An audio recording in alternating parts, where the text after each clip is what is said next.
예, 이제 5회차 법정지상권 강의에 이어서요. 그 다음 강의는 근저당권에 대한 겁니다. 근저당권. 저당권도 중요하지만 근저당권이 특히 중요하죠. 왜냐하면 실제 실무에서 근저당권을 많이 설정하거든요. 그리고 근저당권에 기한 임의경매 절차에 의한 배당 이런 문제들이 문제가 되기 때문에 근저당권을 공부하도록 하겠습니다. 근데 이 근저당권을 공부함에 있어서 조금 우려가 되는 부분은 이 근저당권은 어떤 민법상의 쟁점만 놓고 보면 그렇게 크게 문제가 되는 부분은 없어요. 근데 이제 실제 실무상 관련된 문제를 접하려고 하다 보면 결국에는 근저당권의 실행, 즉 임의경매 절차거든요. 임의경매 절차에서의 민사집행법의 문제가 나오기 때문에 민사집행법은 여러분 변호사 시험에서 시험 범위는 아니잖아요. 그러다 보니까 이 부분이 과연 시험에서 어떤 식으로 응용이 돼서 나올지는 조금 의문입니다. 하지만 여러분들이 실제 실무에 나가면 근저당권에 기한 경매 절차라든지 또 시험 문제에서 어떤 제한사항을 둘 수도 있어요. 계산을 하지 말라라든가 또는 그 다음에 이제 민사집행법 쟁점이라고 하더라도 민법이라든지 민사소송법하고 연결된 부분의 쟁점은 그래도 출제된다는 전제 하에서 본다면 이 부분도 소홀히 할 수 없기 때문에 그런 범위 내에서만 설명을 드리도록 하겠습니다. 처음에는 일단 워밍업 같이 간단한 사례 문제 한번 풀어보겠습니다. 첫 번째 사례 문제는 이제 저당권에 기한 방해배제 청구권 이런 문제인데요. 여러분 이제 가장 대표적인 게 이제 소유권에 기한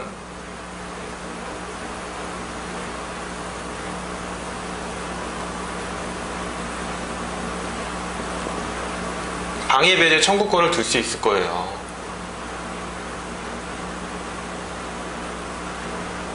그쵸? 이 소유권에 기한 방해배제 청구권으로 소유권 이전 등기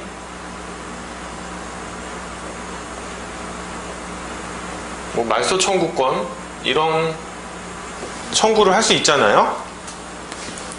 그러면 이 소유권 일반적으로 이런 것들이 가장 대표적으로 문제가 되는데 저당권에 기해서도 이런 방해배제 청구권이 인정이 되느냐라는 문제입니다.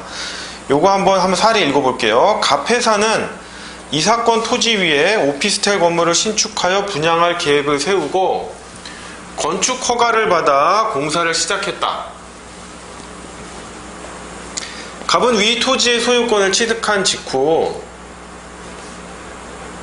갑이 이제 오피스텔 사업을 하려고 이 토지 소유권을 취득했죠. 그 다음에 건축 허가를 받아 공사를 시작했고 그 다음에 을은행으로부터 자금을 차용해요. 사실 자기 돈으로 공사하거나 사업하는 사람들은 없어요. 자금을 차용하는데 을은행이 금전을 공짜로 대여해 주진 않겠죠. 여기에 이 토지의 을을 근저당권자로 설정을 합니다. 근데 저당권이라고 하죠. 근저당권이라고 해도 큰 문제는 없습니다.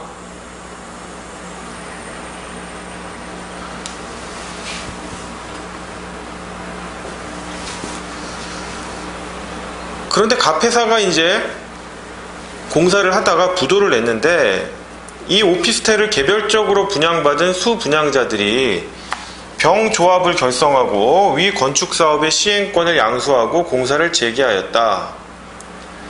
정은 이제 을은행이죠.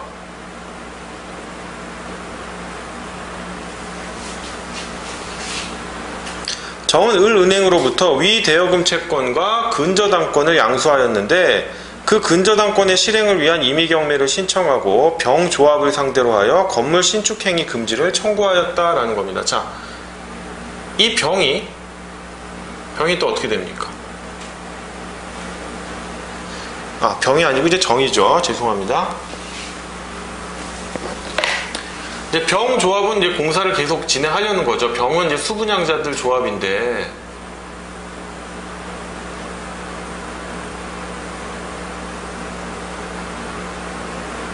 수분양자 조합인데 얘네들이 이제 분양을 받다가, 이게 일종의 우리나라는 선분양 제도잖아요. 선분양 제도이기 때문에 이런 폐해가 생겨요. 이 문제랑 잠깐 동떨어지게 설명을 드리면, 시행사라는 게 있잖아요. 여러분 이제 판례 읽어보면 자주 나오는 용어 중에 하나가 뭐 시행사, 시행자, 뭐 시행업자 이렇게 나오는데, 시행사가 뭐 아파트 분양 사업을 하든지 뭐 상가 분양 사업을 하든지 오피스텔 분양 사업을 해요. 그러면 얘네들이 실질적으로 토지의 소유자예요. 토지의 소유자.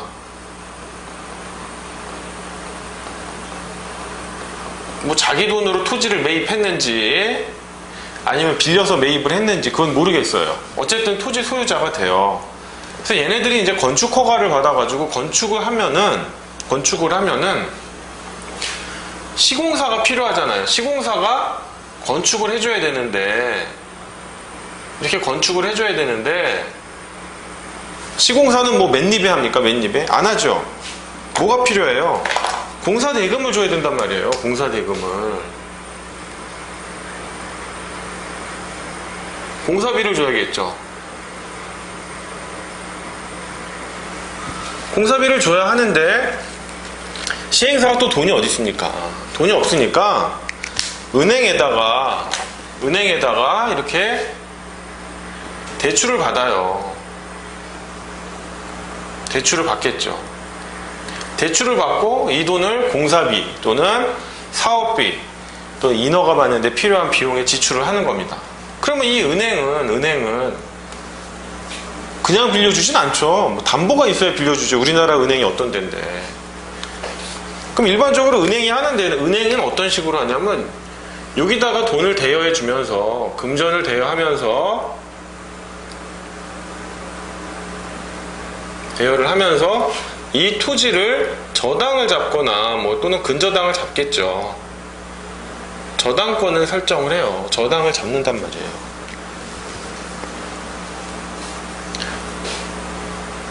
또는 이 건축물이 준공이 돼가지고 이 시행사가 수익을 얻게 되잖아요. 수익을. 뭐 수익이 안 날 수도 있겠지만 그 수익에 대해서도 뭐 압류를 한다든지 가압류를 한다든지 또는 채권 양도를 받는 방법으로 담보권을 확보를 합니다. 물론 이제 수익은 날지 안 날지 모르니까 장래의 조건부 채권이겠죠. 수익이 나는 경우를 전제로 하는. 다 이제 그런 식이에요. 근데 제가 아까 선분양의 폐해라고 그랬는데, 이 시행사가 은행한테 금전을 대여한 것만으로는 사업비 조달이 안 된단 말이에요. 안 돼가지고 어떤 식으로 하느냐? 이 건물을 짓기도 전에 분양 공고를 내요. 분양 공고를 내서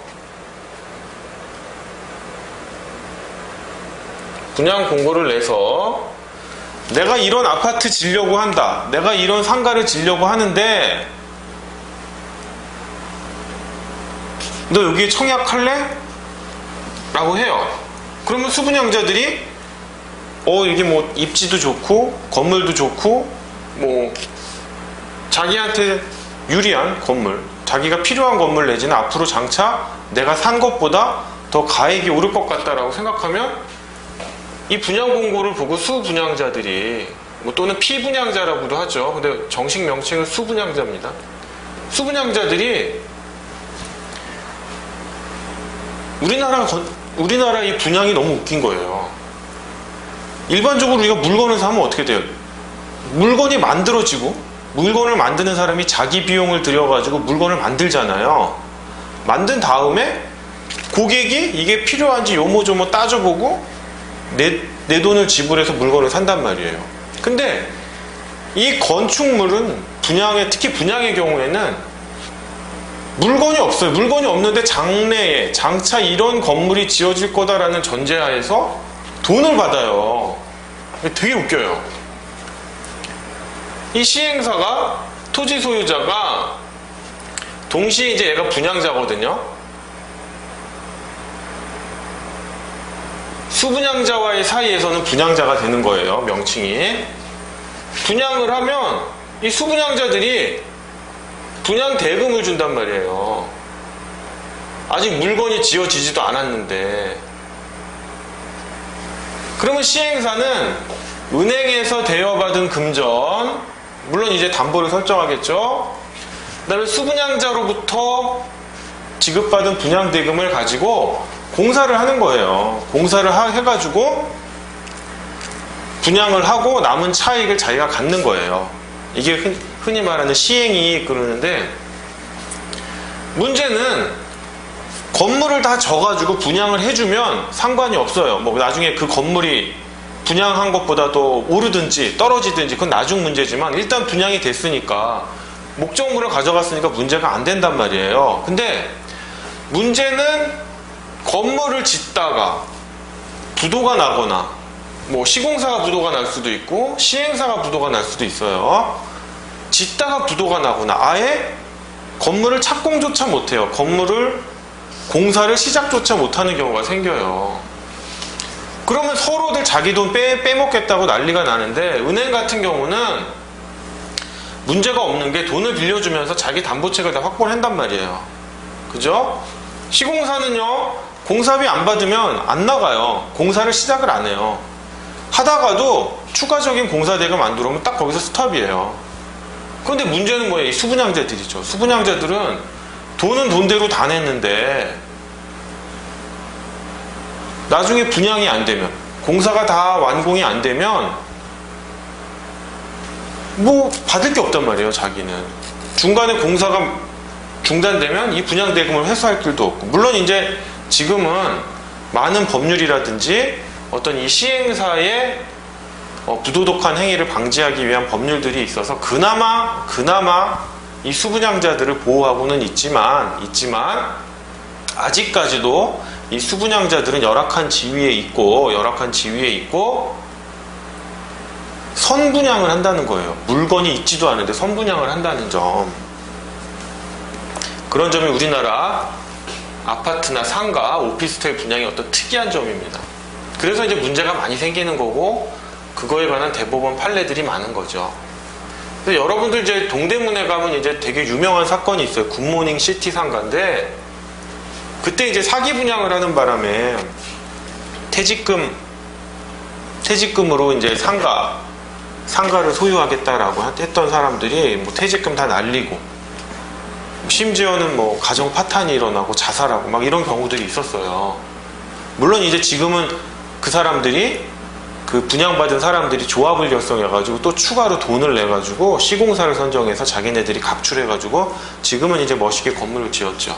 이제 이런 경우라고 보시면 돼요. 좀 얘기가 길었는데, 이 건축공사가 중단이 딱 되니까 수분양자들이 자기 돈을 회수할 길은 없고, 그래가지고 조합을 만들어가지고 공사를 강행하는 거예요. 시공사를 선정해서 자기가 직접 계약 당사자가 돼가지고.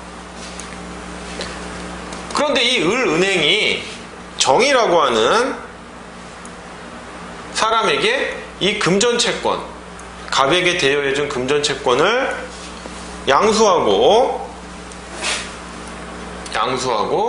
이 근저당권도 양수를 받아요. 둘 다 양수를 받겠죠. 물론 하나만 양수를 받는 건 인정이 안 돼요.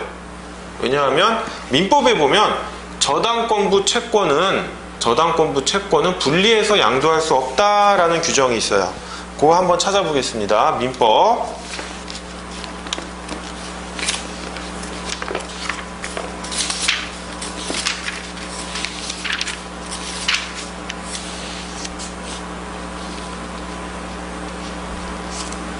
네, 민법 제361조인데요. 저당권의 처분 제한, 민법 제361조입니다. 제가 한번 읽어보겠습니다. 저당권은 그 담보한 채권과 분리하여 타인에게 양도하거나 다른 채권에 담보로 하지 못한다, 이렇게 돼 있어요. 그래서 분리해서 근저당권만 양도하거나 분리해서 금전채권만 양도할 수는 없습니다. 두 개를 같이 양도를 해야 됩니다.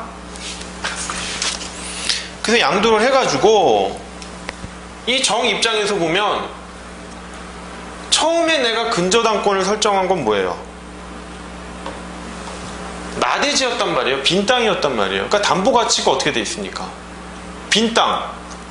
내가 거기다 사업을 할 수도 있고 뭐 5만 가지 건물을 지을 수 있기 때문에 담보 가치가 충분히 파악이 됐는데 이 건물을 딱 지어 놓으면 반쪽짜리도 안 돼요. 반쪽짜리도 그 가치가 이 건물에 의해서 제한을 받기 때문에. 왜? 우리나라는 건물에 대한 소유권도 별도로 인정하고 있기 때문에 그렇습니다. 건물에 대한 물권을 별도로 인정하고 있기 때문에 설사 이 건물에 법정 지상권이 인정이 돼가지고 지조를 받으면 되지 않느냐라고 하지만 그것만 갖고는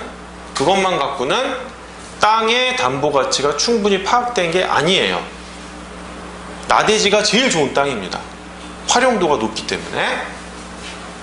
그래서 이 정의, 이 수분양자 조합이 건물을 계속 짓겠다고 공사를 강행을 하니까 자기는 뭐가 있습니까?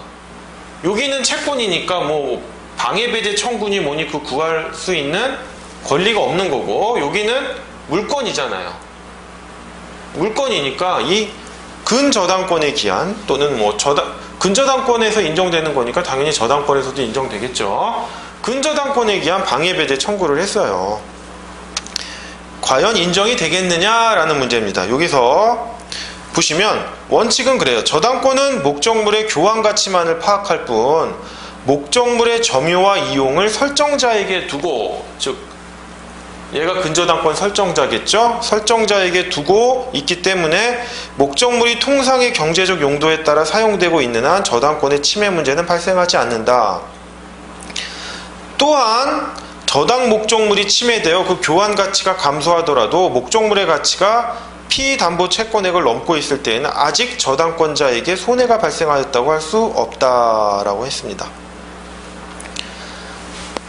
즉 뭐냐, 이 근저당권은 뭐예요? 이 목적물, 토지를 용익하겠다는 게 아니잖아요. 사용해서 수익하겠다는 게 아니라 뭡니까? 교환 가치, 담보 가치만 파악하는 거예요. 그러니까 이 근저당권 설정자인 갑이 이 토지를 어떻게 사용하는지에 대해서 간섭하지 말아라 이거예요.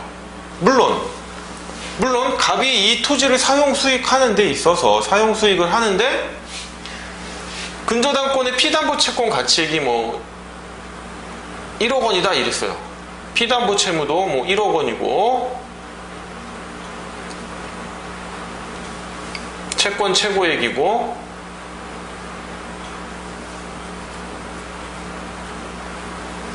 피담보 채무액이 1억이라고 쳐요. 물론 이제 근저당권의 경우에는 채권 최고액을 좀 높게 잡죠. 일반적으로 한 130% 잡습니다. 여기 동일하다고 쳐요. 처음에는 이 땅의 가치가 2억 원이어가지고 갑이 막 사용 수익을 해요. 그래, 너는 물권인데 근저당권이야 저당권이야 교환 가치밖에 파악하지 못했어. 나는 그러니까 마음대로 사용 수익할 수 있어 라고 해서 사용 수익을 하는데, 사용 수익을 하다 보니까 점점 내가 파악한 교환 가치가 떨어지는 거예요. 이러다간 내가 저당권을, 나는 처음에 2억인 줄 알아가지고 1억 원 넣지만 근저당권을 설정해도 충분히 경매 비용이니 뭐니 다 제하더라도 내가 충분히 내 채무를 변제받을 수 있다. 즉 내 채무가 담보된다라고 생각을 했는데 얘가 막 사용을 하니까 이 가치가 점점 떨어져가지고 뭐 8천만 원짜리 땅밖에 안 되는 거예요. 그러면 아무리 얘가 사용 수익을 한다고 할 수 있고 사용 수익권이 있다라고 하지만 나의 교환 가치를 침해하게 되는 결과까지는 용인할 수 없다 이거예요. 즉 사용 수익은 할 수 있다. 그러나 여기까지 나의 피담보 채무, 즉 채권 최고액을 침해하지 않는 범위 내까지는 사용 수익을 할 수 있는데 그 밑으로 내려가는 건 안 된다라는 거예요. 그 부분이죠. 그래서 예외 보시면 판례 한번 제가 읽어보겠습니다. 대지의 소유자가 나대지 상태에서 저당권을 설정한 다음 딱 이 경우네요. 대지상의 건물을 신축하기 시작하였으나 피담보 채무를 변제하지 못함으로써 저당권이 실행에 이르렀거나 실행이 예상되는 상황인데도 소유자 또는 제3자가 신축공사를 계속한다면 신축 건물을 위한 법정지상권이 성립하지 않는다고 할지라도 경매 절차에 의한 매수인으로서는 신축 건물의 소유자로 하여금 이를 철거하게 하고 대지를 인도받기까지 별도의 비용과 시간을 들여야 하므로 저당 목적 대지상의 건물 신축 공사가 진행되고 있다면 이는 경매 절차에서 매수 희망자를 감소시키거나 매각 가격을 저감시켜 결국 저당권자가 지배하는 교환 가치의 실현을 방해하거나 방해할 염려가 있는 사정에 해당한다 이거예요. 즉 다시 한번 저당권은 교환 가치만 파악했다. 따라서 저당권 설정자의 사용 수익을 침해할 수 없다. 방해 배제 청구권을 통해서. 오케이? 다만 나의 교환 가치 이상으로 사용 수익을 해가지고 나의 교환 가치 이하로 담보물의 가치가 저감된다면 방해 배제 청구권을 행사할 수 있다. 오케이. 자, 사안의 경우 보자. 얘가 법정지상권이 성립하지 않는다면 결국 뭐예요? 결국 나의 피담보 채무액, 즉 채권 최고액 이하로 담보 가치를 저감시키는 건 아니지 않느냐. 어차피 법정지상권이 없다면 이 건물은 얘가 다 완공을 한다 하더라도 뭐예요? 철거를 해야 되는 건물이기 때문에 갑의 사용수익은, 즉 갑의 사용수익이 피담보 채무, 즉 채권 최고액 이하로서 담보가치를 저감시키는 경우 자체가 애초에 발생하지 않는 거 아니냐. 법정지상권이 성립하지 않는다면. 근데 판례는 뭐예요? 설사 법정지상권이 성립하지 않아서 이 밑으로 내려가는 경우가 발생하지 않는다 하더라도 철거하고 인도받고 그 시간이 얼마나 걸리겠습니까? 그래도 방해배제 청구권을 행사할 수 있다라고 하는 점이에요. 있다라고 하는 점. 그래서 저당권에 기한 방해배제 청구권이 무조건 되는 것은 아니고 나의 교환 가치가 피담보 채권 교환 가치가 감소해서 그 피담보 채권액 이하로 나의 교환 가치가 파악될 때,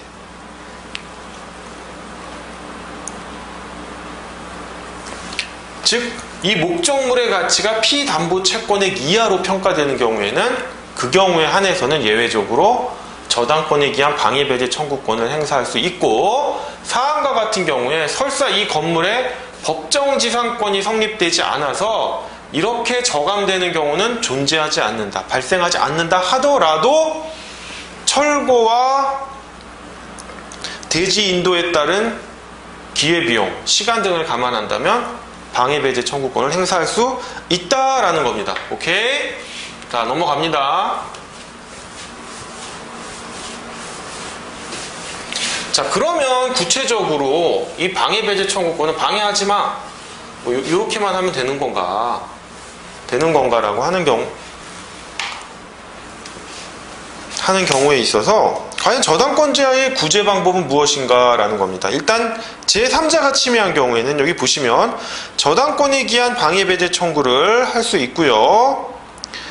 근데 이제 방해행위의 제거나 예방 청구는 가능하지만 목적물 반환 청구는 인정이 안 되죠. 저당권자는 소유권을 갖고 있는 것도 아니고 사용 수익권을 갖고 있는 것도 아니기 때문입니다.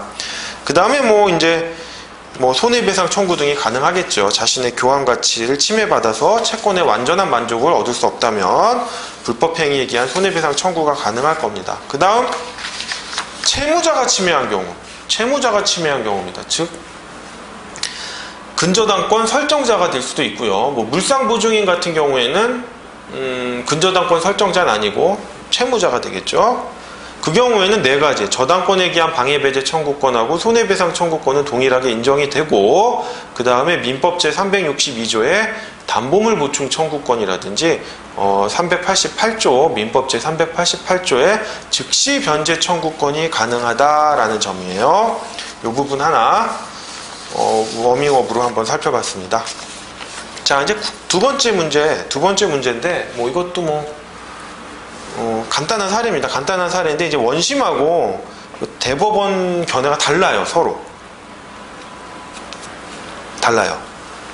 근데 이제 대법원에서 이게 이제 전원합의체 판결로 나온 거다. 오래되긴 했어요. 94년도에 나온 판결이긴 한데 전원합의체 판결이다 보니까 제가 이제 설명을 드리고 갈게요. 자, 소유권을 상실한 근저당권 설정자의 근저당권 설정 등기 말소 청구 인용 여부인데요. 이제 한번 사안을 보겠습니다. 사안을 보시면 갑은 1990년 1월 1일 1990년 1월 1일 자신의 소유이던 이 사건 부동산에 관하여 을에 대한 자신의 채무를 담보하기 위해 뭡니까? 을을 근저당권자로 하는 근저당권 설정 등기를 격려해 준 거예요. 근데 문제는 병에게 요거를 매도를 하죠. 자, 요걸 그림을 좀 다시 그려볼까요?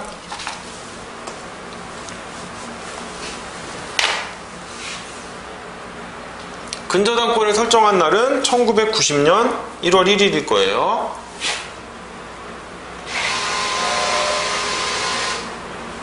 (1일입니다) 갑은 이제 뭐가 되겠어요? 근저당권 설정자죠. 근저당권 설정자. 갑과 을 사이 관계에서는 이렇게 불리울 거고요. 그 다음에 병하고 사이에서는 이제 매매 계약을 해요. 그러니까 병하고 사이에서 또 매도인이 되겠죠. 매도인. 그래서 병이 이 토지를 매수를 합니다.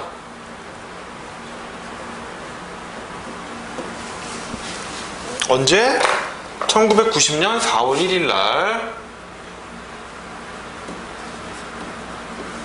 매매 계약을 해요.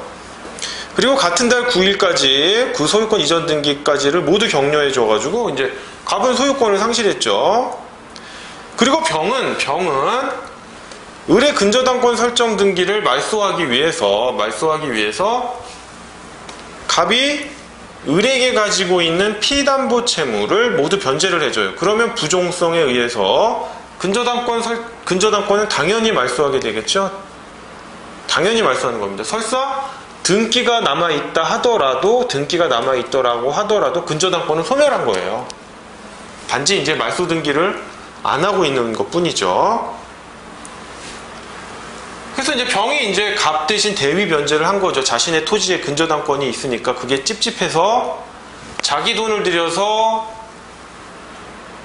갑이 을에 대해 갖고 있는 피담보 채무, 즉 갑의 채무를 대위 변제한 거일 수도 있고, 이 매매 대금에서 아마 갑이 을에 대하여 갖고 있는 채무를 공제해가지고 그 매매 대금만큼 감액된 그 매매 대금에서 요 채무를 감액한 금액으로 요 토지를 인수하고 자신이 이 채무를 변제한 경우도 있을 거예요. 두 가지 경우가 있을 거예요. 근데 대부분 후자의 경우겠죠. 갑이 을에 대해 갖고 있는 채무를 인수해가지고 면책적으로 인수받아가지고 병이 을에게 대신 채무를 갚고 이 채무를 변제하고 그 대신 매매 대금에서는 그 채무액만큼 공제를 해서 감액된 매매 대금으로 이 토지를 샀을 가능성이 높을 겁니다. 어쨌든 사실관계는 그렇게 나와 있진 않아서 잘은 모르겠지만 이 경우 이제 병이 피담보 채무를 변제를 했으니까 을에게 뭘 할 수 있어요? 근저당권 설정 등기를 말소해라 라는 말소 청구를 할 수 있단 말이에요. 그러면 갑도 할 수 있냐 이거예요? 갑도 할 수 있을까? 여기는 오케이겠죠. 당연히 가능해요. 얘는 어떻게 되겠느냐 이거예요. 자, 원시민 고등법원 판결 읽어보겠습니다. 근저당권 설정 등기에 말소를 청구할 수 있는 자는 청구 당시에 있어서 그 부동산의 소유자 또는 말소 등기로 인하여 직접적인 법률상의 이해관계를 가지고 있는 등기부상의 이해관계인이 한정된다. 따라서 근저당권의 피담보 채무가 소멸되었다고 주장하는 시기 이전에 이 사건 부동산을 소의 병에게 매도하고 같은 달 9일 구 소유권 이전 등기까지 격려해 주어 그 소유권을 상실하였음에도 불구하고 그 이후에 이사건 청구를 하였을 뿐만 아니라 갑에게 위 각 근저당권 설정 등기의 말소를 청구할 등기부상의 직접적인 이해관계가 없으므로 갑의 이사건 청구는 이유 없다라고 해가지고 원심은 갑의 청구를 기각을 합니다. 받아들이질 않아요. 그런데 이제 대법원 전원합의체 판결에서 어떻게 판단을 하느냐? 근저당권이 설정된 후에 그 부동산의 소유권이 제3자에게 이전된 경우에는 현재의 소유자가 자신의 소유권의 기해에 병이겠죠. 피담보 채무의 소멸을 원인으로 그 근저당권 설정 등기의 말소를 청구할 수 있음은 물론이지만 당연하다 이거죠. 근저당권 설정자인 종전의 소유자, 사안에서 갑입니다. 종전의 소유자도 근저당권 설정 계약의 당사자로서 근저당권 소멸에 따른 원상회복으로 근저당권자에게 근저당권 설정 등기의 말소를 구할 수 있는 계약상 권리가 있으므로 이러한 계약상 권리에 터잡아 근저당권자에게 피담보 채무의 소멸을 이유로 하여 그 근저당권 설정 등기의 말소를 청구할 수 있다고 봄이 상당하고 목적물의 소유권을 상실하였다는 이유만으로 그러한 권리를 행사할 수 없다고 볼 것은 아니다라는 점이에요. 이 판례는 조금 정확히 이해를 해야 되는 게 우리가 일반적으로 이 사안을 놓고 보겠습니다. 갑과 을 사이에요. 근저당권을 설정할 때 우리가 일반적으로 두 개의 계약을 체결해요. 뭔 체결하냐? 소비대차 계약을 체결해요.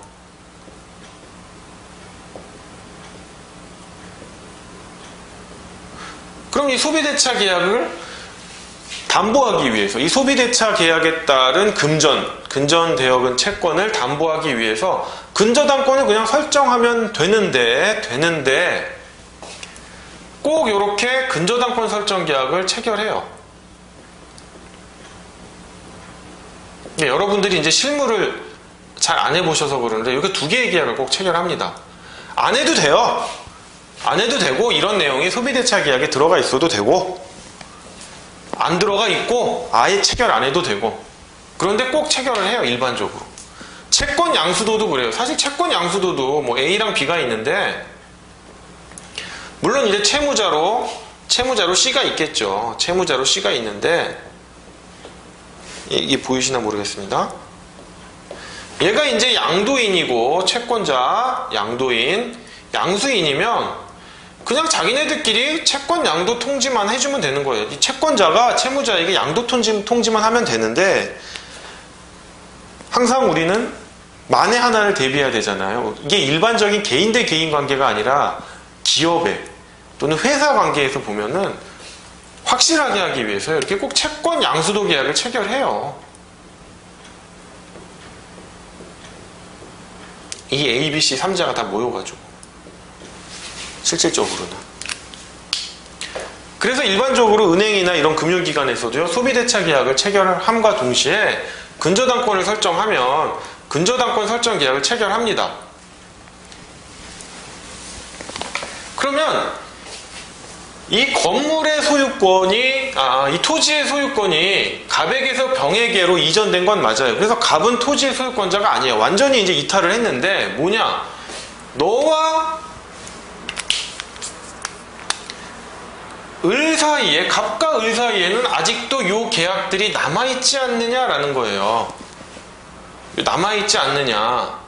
그러면 이 갑은 종전 소유자, 이 토지의 종전 소유자로서 뭘 청구할 수 있다는 게 아니고, 근저당권 설정 등기 말소를 청구할 수 있다는 게 아니고, 요 계약상의 권리에 의해서, 이제는 뭐예요?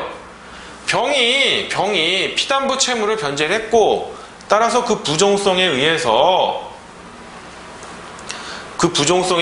근저당권도 말소가 된, 근저당권도 이제 소멸한 마당에, 말소는 이제 말소 등기까지 해야 되니까요. 근저당권이 소멸한 마당에, 이 근저당권 설정 계약에 이제 효력을 받지 않잖아요. 갑으로서는. 그러니까 이 계약의 권리에 기해서 을에게 근저당권 설정 등기 말소를 청구할 수 있다라는 거예요. 그래서 이 판례가 요런 계약에 기해서 말소 청구를 할 수 있다는 거지. 만약에 병이 이 토지를 매수하면서 갑과 을 사이에 모든 계약이 있었죠. 아까 소비대차 계약과 근저당권 설정 계약을 인수를 받았다. 단순히 채무 인수가 아니죠. 뭐 중첩적 채무 인수 이런 게 아니라 뭡니까? 계약 당사자의 지위 이전이라고 하는 포괄적인 승계 말하는 거죠. 계약 인수를 했다면 계약상의 권리도 얘는 소멸하잖아요. 그러면 이 경우에는 갑이 뭐 계약상에 기해서라도 근저당권 설정 등기의 말소를 청구할 수 없어요. 이 부분 구별하셔야 됩니다. 이 판례의 의미를 정확히 이해하셔야 돼요. 이 부분 그냥 뭐 저당권에 기한 방해배제 청구권, 종전 소유자인 근저당권 설정자의 근저당권 설정 등기 말소 청구에 관해서 뭐 간단한 사례지만 여러분 이제 약간 워밍업 한다는 차원에서 제가 설명을 드렸습니다. 이 부분 꼭 객관식이나 사례형 같은데 쟁점으로 출제될 수 있는 부분이니까요. 정확히 이해를 하셔야 됩니다. 자, 그래서 이제 본격적으로 근저당권에 대해서 제가 설명을 드리도록 하겠습니다. 자, 일반적으로 이제 근저당권이 문제되는 경우는요. 사실 근저당권, 뭐 저당권하고 동일하긴 하지만 조금 다른 특성이 있긴 하죠. 근데 실무에서 근저당권이 많이 문제되니까 근저당권이 이렇게 문제화가 많이 되고 출제가 되고 있는 겁니다. 자, 보면은 일반적으로 얘가 채권자고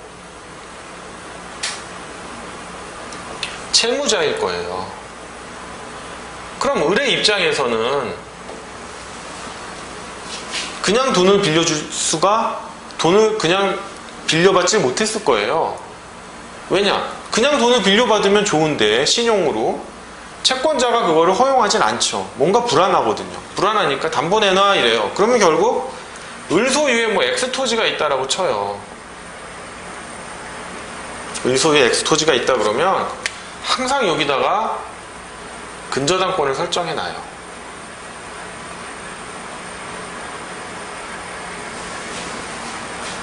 근저당권을 설정할 때 이제 채권 최고액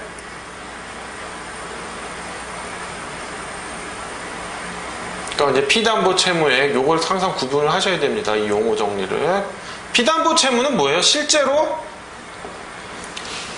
내가 대여한 금액이에요. 1억이면 1억. 채권 최고액은 뭐 1억 3천. 제가 한 뭐 130% 잡는다고 그랬죠? 이런 식으로 좀 크게 잡아놔요. 왜냐하면 만에 하나 경매가 실행될 때 경매 비용을 제외해야 되고 그 기간 동안에 이자를 받아야 되고요. 저당권하고 근저당권하고요. 조금 이자를 받을 때 근저당권이 훨씬 유리해요. 뭐냐 하면 보시면요. 자,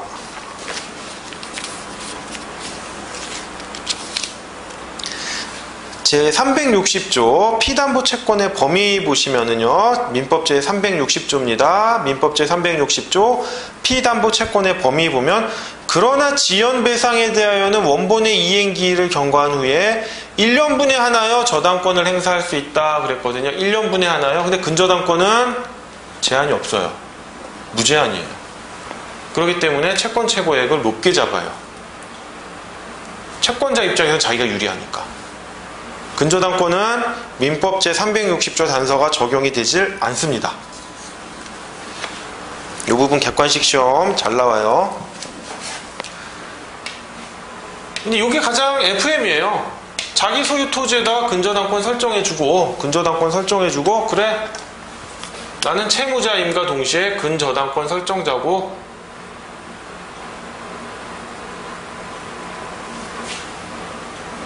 너는 근저당권자 해라.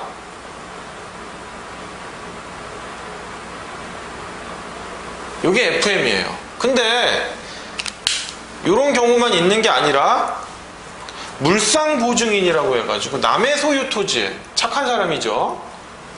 착한 사람이에요. 남의 채무를 담보해 주는 거예요, 자기가. 이거는 병소유의 뭐 엑스토지라고 해요.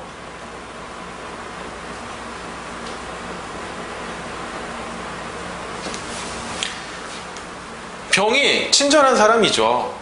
을의 채무를 자기가 담보를 해주는 거예요. 자기 소유의 목적으로.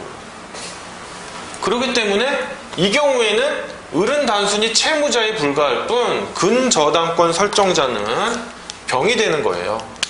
병이 근저당권 설정자가 되는 겁니다. 여기까지도 이제 FM 가장 전형적인 모습이에요. 근데 이제 문제 1번에서 주어지는 거는 뭐냐면 이게 막 뒤바뀌어요.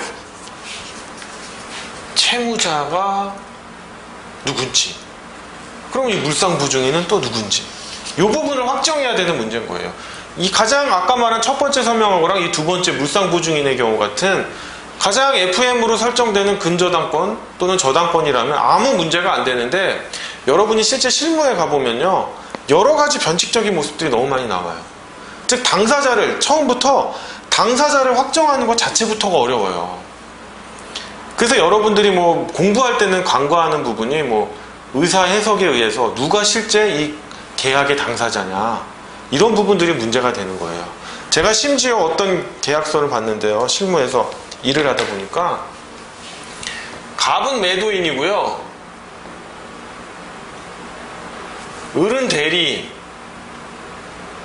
이제 매수인의 대리인이겠죠? 근데 매수인이 없어요. 이런 계약서를 써요.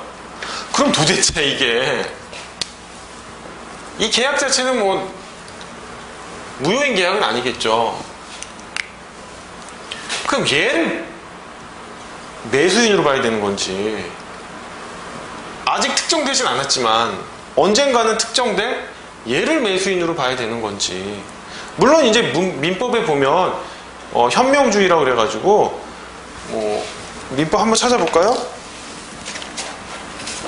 민법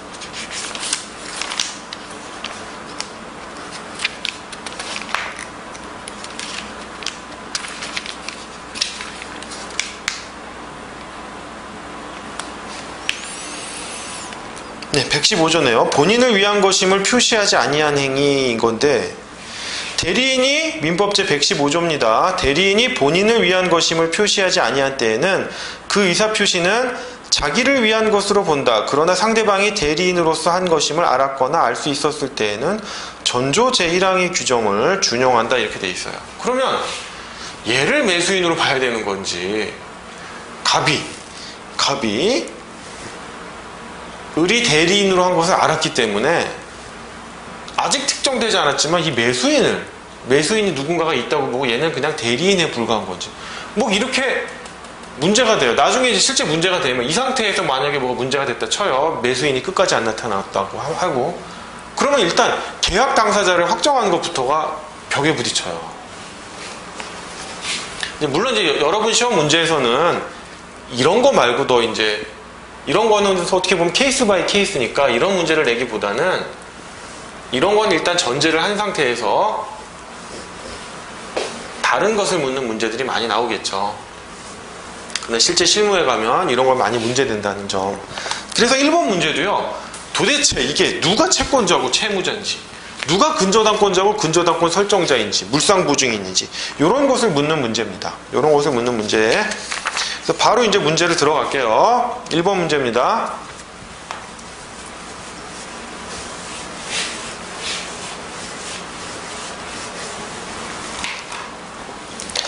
자, 공통된 사실관계. 갑은 X토지를 소유하고 있었고, 자, X토지가 있는데 갑 소유예요. 갑은 X토지를 소유하고 있었고 A 회사는 Y 건물을 소유하고 있었어요.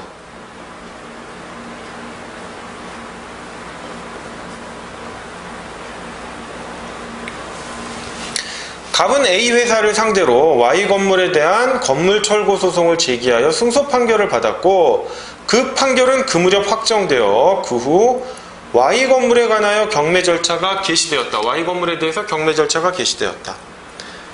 갑은 2008년 3월 21일 을과 아래와 같은 매매 계약을 체결하였다. 2008년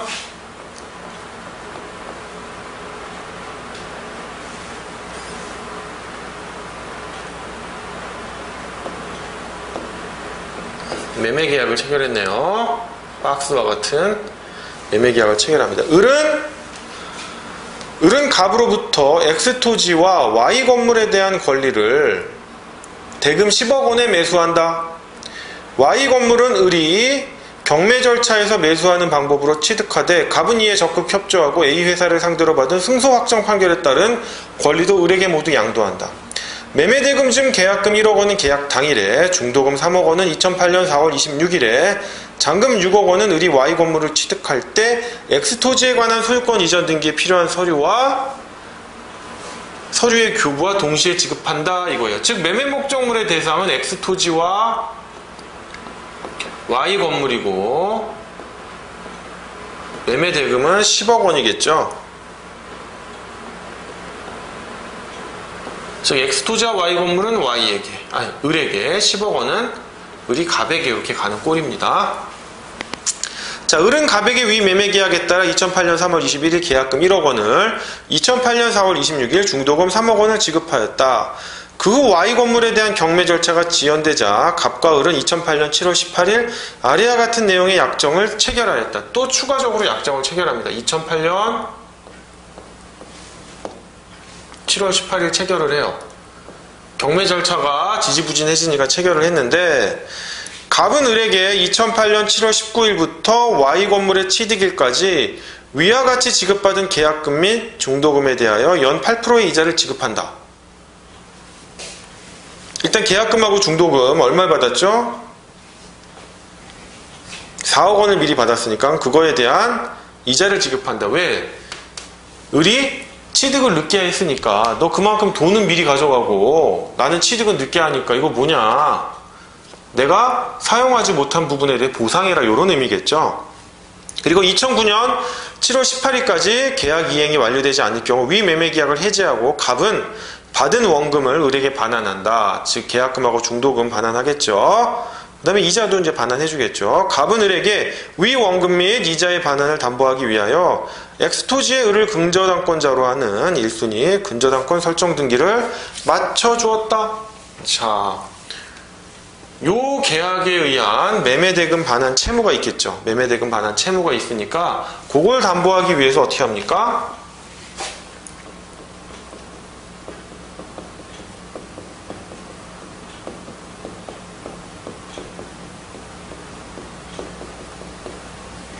매매대금 반환 채무를 약정을 했어요. 갑과 의 사이에.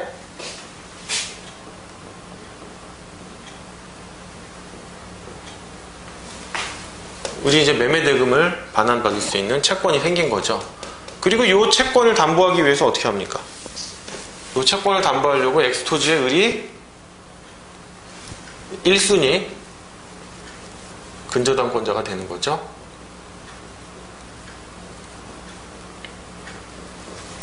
이걸 담보하기 위해서 들어간 겁니다. 그 후 갑이 근저당권 설정 등기의 이행을 지체하던 중 갑과 을은 을이 A 회사의 대표이사인 B와 예전부터 사업상 알고 지내던 친분관계 때문에 일단 근저당권자를 어떻게 합니까? 을의 동서인 병 명의로 하고 병의 협조를 얻어 2008년 8월 11일 X토지에 관하여 채무자를 갑, 근저당권자를 병, 채권 최고액을 5억 원으로 하는 1순위 근저당권 설정 등기를 격려하였다. 자, 원래는 이렇게 하는 거였어요. 원래는 이렇게 하는데 갑이 근저당권 설정 등기를 차일피일 미뤄요. 미루니까 어떤 식으로 합니까? 다시 Y 건물은 일단 치울게요. Y 건물은 뭐 중요한 게 아니니까 여기서는 원칙은 이렇게 해야 되는 건데 안 하니까 어떻게 합니까?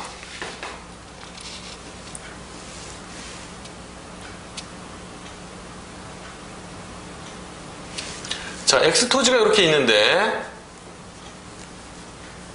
요건 갑소유죠.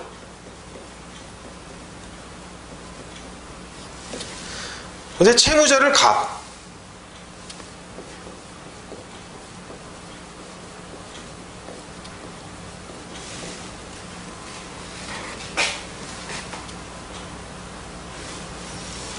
그 다음 여기 근저당권자는 1순위 근저당권자겠죠? 근저당권자는 병 이렇게 해요. 물론 이제 병은 누굽니까? 병은 을의 동서죠. 을의 동서.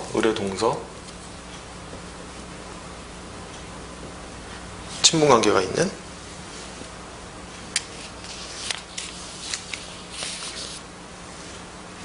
그리고 또 이제 근저당권은 5억 원으로 했어요. 채권 최고액을. 왜냐하면 얘가 반환받아야 될 게 얼마예요? 4억 원이죠. 계약금 1억 원하고 중도금 3억 해가지고 도합 4억 원인데 채권 최고액은 그거보다 제가 높게 잡는다고 했잖아요. 일반적으로. 뭐 꼭 높게 잡지 않아도 되지만.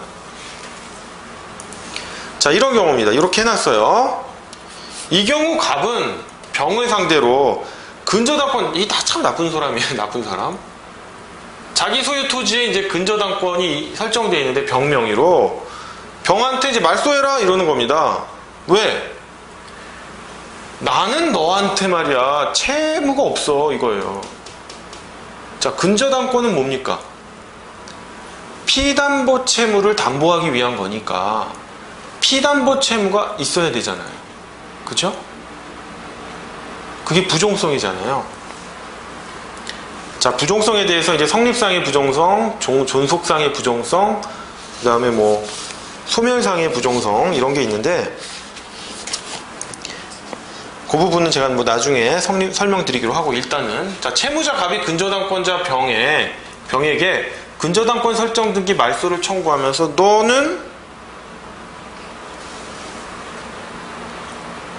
피담보 채무가 없지 않니? 내가 너랑 나 사이에 나는 을에 대해서는 채무가 있어. 그래서 을명의로 근저당권자가 들어오면 모르겠는데 병넌 뭐니? 그래서 뭐라고 합니까? 피담보 채권이 존재하지 아니하여 원인이 없거나 부종성에 반하는 무효의 등기라고 주장한다 라고 하는 거예요. 참 나쁜 놈이죠. 원래는 이렇게 해줘야 되는데 지가 차일피일 미루니까 어떻게 합니까? 그냥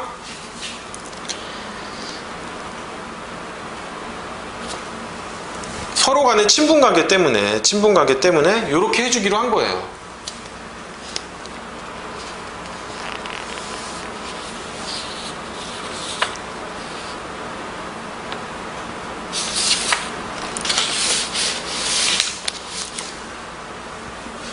그렇긴 해도 이제 우리가 이런 이제 어떤 그 정서적인 관점에서 뭐 문제를 접근할 수는 없죠. 법리적인 관점에서 봐야 하는데 일단 요거 설명드리기 전에 이제 부종성을 보면은요. 부종성이라는 게 근저당권의 경우에 부종성하고 저당권의 경우에 이제 부종성이 조금 달라요. 조금 다르는데 일반적으로 이제 부종성 하면은 세 가지로 나눕니다. 성립상의 부종성, 존속상의 부종성, 3번 소멸상의 부종성이 있어요. 자, 성립하고 계속 존속해야죠. 그리고 소멸할 때까지 따라다니는 거예요. 부종한단 말이에요. 저당권은 피담보 채무와 운명을 같이 합니다. 자, 그럼 과연 그게 근거가 있느냐? 그럼 보면은 여기에는 민법 제361조에서 규정하고 있어요. 아까 말한 저당권부 채권을 어떻게 합니까? 분리해서 양도할 수 없다라는 부분이죠. 너는 계속 따라다녀야 돼 이거예요. 그 다음에 소멸의 경우는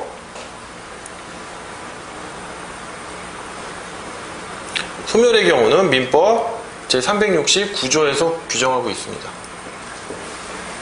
오케이? 이 부분 제가 이제 다 설명을 해놨어요. 다 여러분 강의 안에 다 적혀져는 있습니다. 그럼 이제 성립상의 부종성에 대해서 과연 이게 인정이 되느냐. 근데 이 부분에 대해서는 학설과 판례가 모두 이론이 없어요. 당연히 인정된다는 거예요. 민법에 규정이 없긴 하지만 간접적으로 보면 여러 군데에서 이 성립상의 부종성을 인정하는 규정들이 있어요.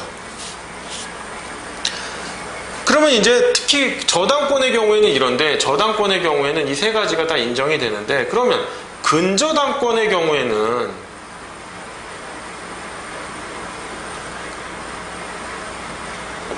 어떻게 되느냐. 자, 보시면 증감 변동하는 채권을 담보하는 근저당권의 경우에는 담보물권의 부종성 중 존속상의 부종성과 왜냐하면 근저당권은 뭡니까? 피담보 채무가 증가한 변동, 심지어는 계약 기간 중에 소멸하더라도 근저당권이 소멸하지 않잖아요. 다시 또 피담보 채무가 발생할 수 있고 부활할 수 있기 때문에. 그렇기 때문에 존속상의 부정성하고요, 소멸상의 부정성은 인정되지 않아요. 그러나 최소한 처음, 민법의 근거는 없지만 그래도 처음 성립될 때 성립상의 부정성은 인정돼야 되지 않겠냐라는 거예요.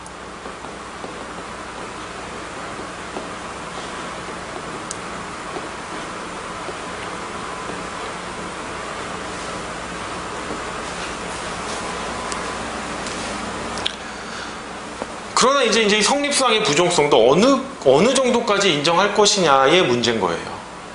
왜냐면 이걸 성립상의 부정성을 완화해주면 근저당권이 좀 폭넓게 인정될 여지가 있어요. 당사자를 막 변경하더라도. 그런데 너무 폭넓게 인정하면 우리는 이제 저당권을 유통저당이 안 되거든요. 저당권을 유통시킬 수는 없거든요. 피담보채권하고 분리해서. 그런 문제가 발생할 수가 있어요. 독일 민법은 저당권만을 따로 유통할 수가 있습니다. 피담보 채무가 없더라도 저당권 자체가 그냥 생길 수가 있어요. 독일 민법의 경우에는. 근데 우리나라는 그게 안 되잖아요. 그래서 성립상의 부정성을 너무 완화하면 마치 독일 민법, 우리 민법에는 규정이 없는 독일 민법상의 저당권과 같아지니까 이걸 또 인정하기가 또 많이 힘들어요. 너무 완화하기가. 그래서 보시면은 대법원 판례는 초기에 보면 이 부정성을 완화해요. 완화하는데 차츰차츰 그 부정성이 제가 거꾸로 설명드렸네요. 초기 대법원 판례는 이 부정성을 엄격하게 인정을 해요. 엄격하게 인정을 하다가 차츰차츰 그 부정성을 완화를 해요. 완화를 해옵니다. 이거 잠깐 지우고 설명을 드리면 이 부분 좀 지울게요. 이제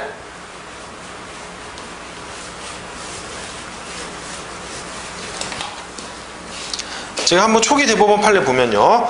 근저당권에 의하여 담보되는 피담보 채무의 내용과 범위는 근저당권 설정자와 근저당권자 간의 근저당권 설정 계약에 의하여 정하여지는 것이므로 근저당권 설정 계약에서 채무자를 지정하여 그 채무자의 채무를 담보하기로 약정하였다면 지정된 채무자가 아닌 자의 채무까지 담보된다 할 수는 없다라고 해가지고 성립상의 부정성을 엄격하게 인정을 합니다. 그런데 차츰 대법원이 그 부정성을 완화하는데요.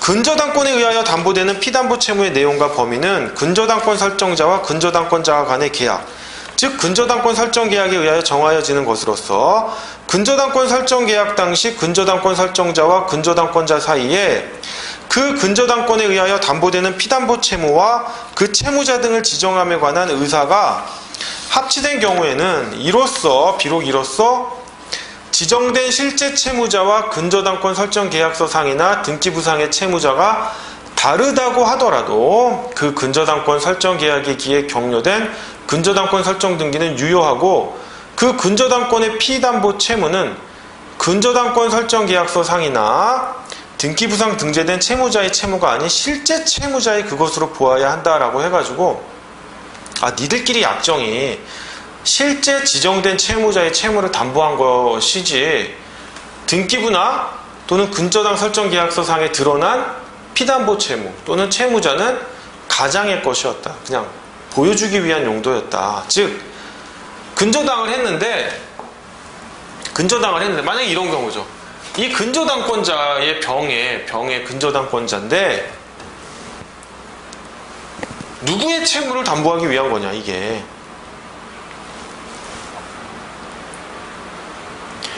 즉 여기에서는 채무자 갑이라고 되어 있어요. 근데 요 사안하고 딱 맞는 건 아닌데 만약에 근저당권 설정 계약서에 요 경우를 이렇게 한번 바꿔봅시다. 근데 요 사안이에요. 요 사안에서 원래 얘가 채무자고 채권자인데 당연히 얘가 근저당권자 되는 건 맞죠. 맞는데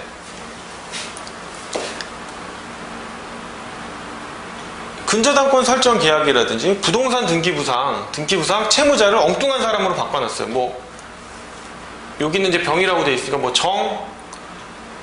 정의 채무를 담보한다라고 해놨단 말이에요. 정이 을에 대해서 갖고 있는 채무 뭐 4억 원 이렇게 했다고 쳐요. 근저당권 설정 계약이나 부동산 등기부에는 이런 식으로 돼 있다 쳐요. 정으로 돼 있다 쳐요. 근데 실제로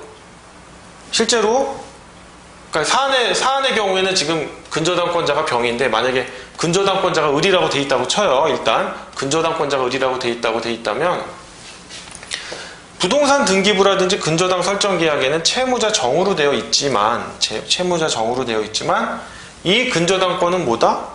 니들끼리 약정을 보니까 갑의 채무를 담보하기 위한 거야 라고 한다면 실제 채무자의 채무를 담보하기 위한 근저당권으로 성립한다는 거예요. 채무자 정이 아니라. 즉 가급적 근저당권이 성립을 하면 인정을 해주겠다는 거예요. 만약에 이걸 엄격하게 보면 채무자 정에 대한 피담보 채무를 담보하기 위한 근저당권인데 니들 계약서랑 부동산 등기부는 정으로 되어 있는데 너희들끼리는 어떻게 합의가 되어 있어? 갑으로 되어 있네? 그럼 뭐예요? 피담보 채무랑 이 근저당권 사이에 성립상의 부종성이 없는 거잖아요. 서로 다른 서로 다른 채무를 담보하기 위해서 근저당권이 설정된 거잖아요. 그러면 이 근저당권은 무효야 라고 하는 게 아니라는 거죠. 근저당권을 가급적 유효하게 성립시켜 주려고 한다는 점이죠. 오케이?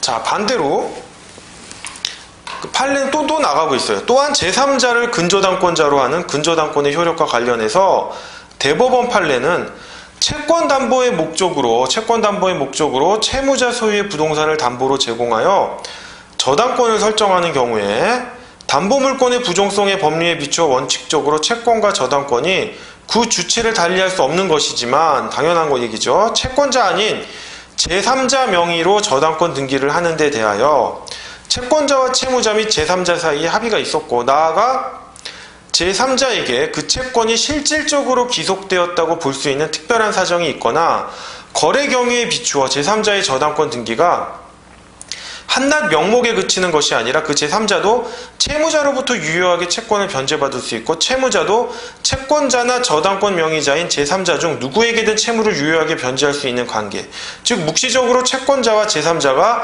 불가분적 채권자의 관계에 있다고 볼 수 있는 경우에는 그 제3자 명의의 저당권 등기도 유효하다고 볼 것인 바 이러한 법리는 저당권의 경우뿐만 아니라 채권 담보를 목적으로 하는 가등기를 하는 경우에도 마찬가지로 적용된다고 보아야 할 것이고 이러한 법리가 부동산 실권리자 명의등기에 관한 법률에 규정된 명의신탁 약정의 금지에 위반된다고 할 것은 아니다라고 판시하고 있어요.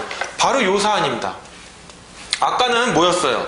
아까는 근저당권 설정 계약이라든지 또는 등기부상에서는 어떤 가장채무자 정을 내세워서 정의 채무를 담보하기 위해서 이 근저당권을 설정됐다라고 했단 말이에요. 하더라도 실제 관계를 파악해 보니까 니들끼리는 이 근저당권은 어떤 채무? 갑의 채무를 담보하기 위한 거다라고 하면은 이 근저당권을 유효하게 보는 거예요. 그냥 야 너는 갑의 채무를 담보하기 위한 근저당권인데 왜 뜬금없이 정의 채무를 담보하는 근저당권으로 표시를 해놨냐? 등기부나 근저당 설정 계약에. 그래서 성립상의 부정성을 엄격하게 요구하면 어떻게 됩니까? 너는 잘못된 근저당권이야. 말소해. 애초에 근저당권 자체가 무효야. 라고 이렇게 되는 거죠. 원인 없는 피담보 채무. 즉 원인 없는 피담보 채무를 담보하기 위한 근저당권이니까 애초부터 무효고 말소 등기의 대상이 된다라고 하는 거예요.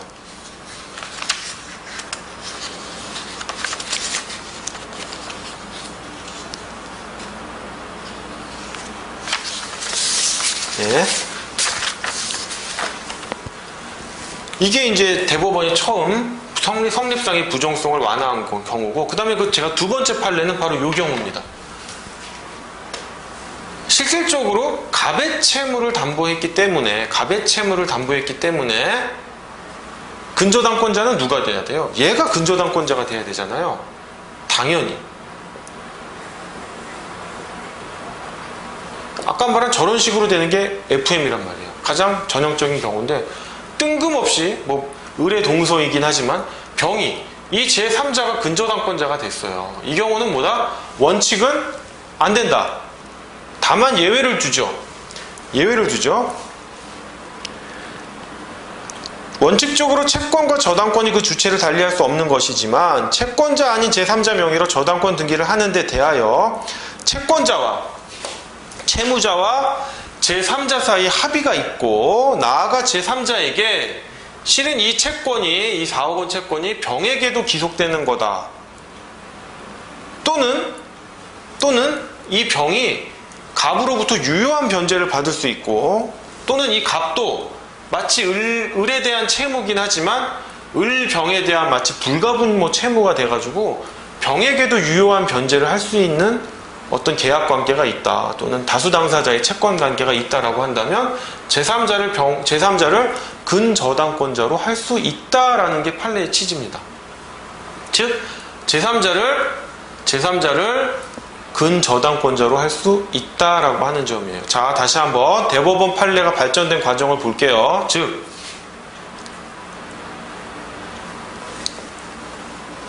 첫 번째 판례는 실제 채무자가 아닌 엉뚱한 제3자를 채무자로 내세워서 이 사람의 채무를 담보하는 것입니다 라는 근저당권을 했어요. 근저당권 설정 계약에도 그렇게 되어 있고 등기부에도 그렇게 기재를 했어요. 하지만 실제로 이 제3자 사이에 얘의 채무를 담보하는 것이다 라는 의사의 합치가 있다면 이 근저당권은 어떻다? 유효하다. 얘의 채무의 담보로서 유효하다는 거예요.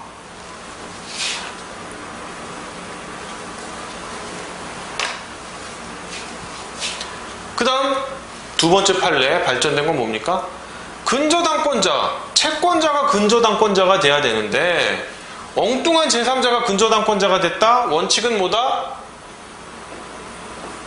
안 된다. 예외 뭐다? 제3자가 실질적으로 요 채권의 귀속 주체다. 물론 이제 제3자의 합의, 이 채무자와 채권자 제3자의 합의가 있어야 되는데 채권의 실질적인 귀속 주체거나 이 제3자도 유효하게 채무자로부터 변제를 받을 수 있는 관계, 이 두 개만 알아두시면 돼요. 채권이 실질적으로 기속되었거나 채무자로부터 실질적으로 유효하게 변제를 받을 수 있는 관계에 있다면 상관없다. 이 근저당권도 성립상의 부종성에 반하는 근저당권 등기가 아니다라고 하는 점이에요. 그러면 이제 이 문제 다 풀렸죠. 이 문제 바로 보시면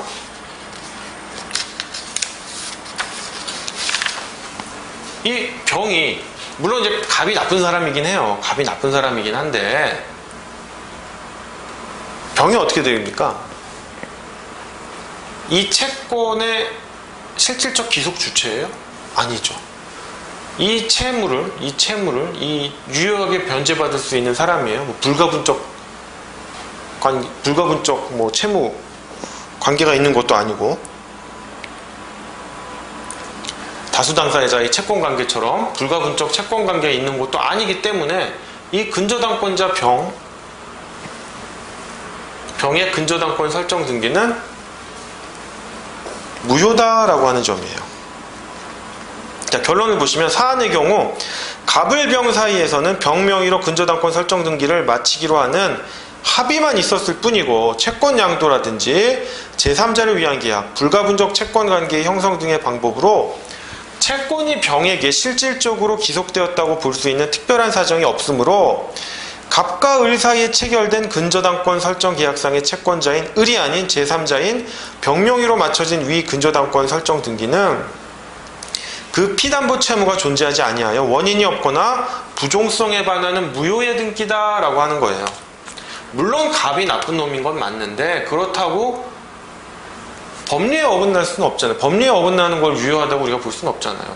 즉 을은 다시 근저당권 해라. 네 명의로. 그겁니다. 자, 그 다음 양가로 4번 보시면요. 아까 제가 여기 뭐 실제 채무자가 아닌 제3자를 채무자로 내세우거나 또는 근저당권자가 실제 채권자가 아닌 제3자가 근저당권자가 되는 경우가 차츰 이렇게 대법원 판례가 성립상의 부종성을 완화해왔다고 했죠. 근데 심지어 대법원은 더 나갔습니다. 이런 경우가 혼합되어 있는 경우까지도 유효하다라고 봅니다. 이 부분 판례 한번 읽어보시면 되고요. 뭐 어려운 부분은 아니고 기존 법리가 그대로 연결되는 부분이니까 한번 읽어보시면 될 겁니다. 자, 그러면 이제 다시 문제 2문으로 들어가겠습니다. 2문은 조금 어렵기도 하고 부동산 등기법의 내용이 연결되고요. 경매 절차와도 연결이 돼요. 경매 절차와도 연결이 돼서 여러분들이 이것까지 할 필요가 있을까라고 생각하실 수는 있는데 그렇게 생각하지 마시고요. 부동산 등기법에서 몇 가지 규정들은 여러분들이 아셔야 돼요. 그래야 물권 쪽에 관한 문제가 나왔을 때 답안 구성이 풍부해집니다. 특히 채권자 대위권을 응용해가지고 대위에 의한 등기 신청 같은 거 있죠. 대위에 의한 등기 신청 또는 뭐 촉탁 등기 이런 부분은 여러분들이 좀 아셔야 돼요. 그 다음에 부기 등기 같은 거, 부기 등기 여러분 좀 아셔야 되고 경매의 경우에도 뭐 여러분들이 뭐 민사집행법 고유의 문제라든 배당 같은 것까지는 알 필요가 없겠지만 그것이 민법하고 민사소송법에 연결되어 있는 부분이다라고 한다면 여러분이 좀 아실 필요가 있습니다. 왜냐하면 민법에서 여러분 경매를 청구할 수 있는 경우가 있어요. 어떤 경우가 있냐면